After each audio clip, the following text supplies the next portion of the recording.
L'affaire Pierre Palmade continue d'agiter les médias et à chaque jour, son lot de révélations.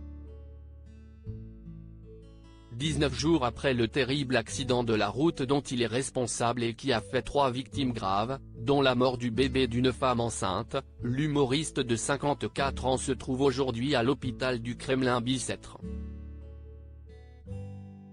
Un établissement qu'il a reçu à la suite de son AVC qui a eu lieu le 25 février dernier. Malgré tout, la justice a décidé de son placement en détention provisoire suite à sa mise en examen pour homicide et blessures involontaires par conducteur ayant fait usage de produits stupéfiants en état de récidive légale. Car dans cette terrible histoire, il a été prouvé que Pierre Palmade était positif à la cocaïne et à d'autres drogues de synthèse, notamment des dérivés de la catinone. Son usage des stupéfiants a plus tard été confirmé par la perquisition de sa maison à Célie-en-Bière, Seine-et-Marne.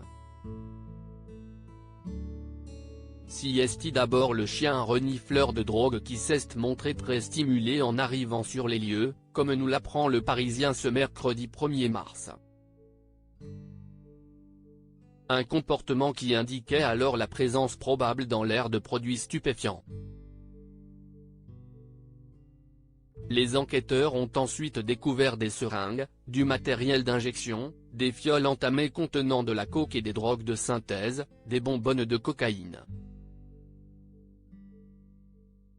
Pierre Palmade addict à un produit plus fort que la cocaïne et au sexe selon les informations que se sont procurées nos confrères. Pierre Palmade a expliqué pendant sa garde à vue qu'il était sous l'emprise de drogue dure depuis 3 jours lorsque l'accident a eu lieu, le 10 février dernier non loin de chez lui.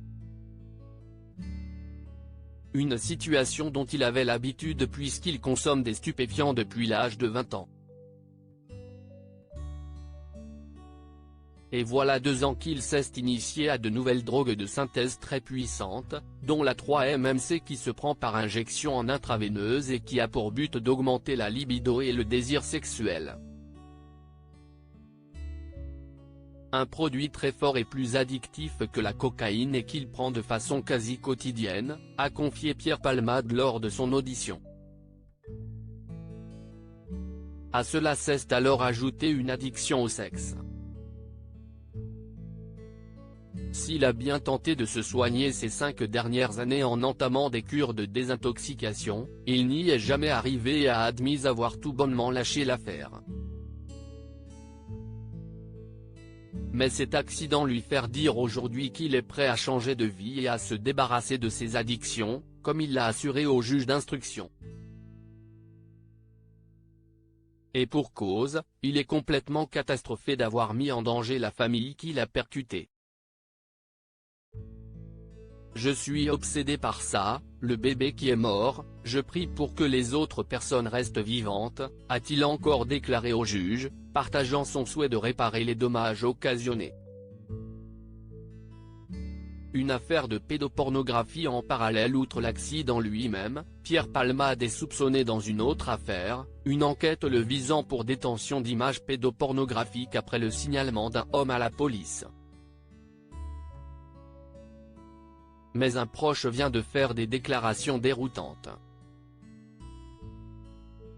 Interrogé par BFM TV, Camille, nom d'emprunt suite à sa décision de changer de sexe et devenir une femme, a raconté « On nous a montré des vidéos et il me les a montrées parce qu'il était choqué et il voulait voir si j'étais choqué. Je ne vois pas du tout Pierre voir des enfants. Il était choqué et voulait en quelque sorte piéger la personne qui nous montrait des vidéos. » D'abord placé en garde à vue, Camille a été libéré sans charge retenue contre lui vendredi dernier.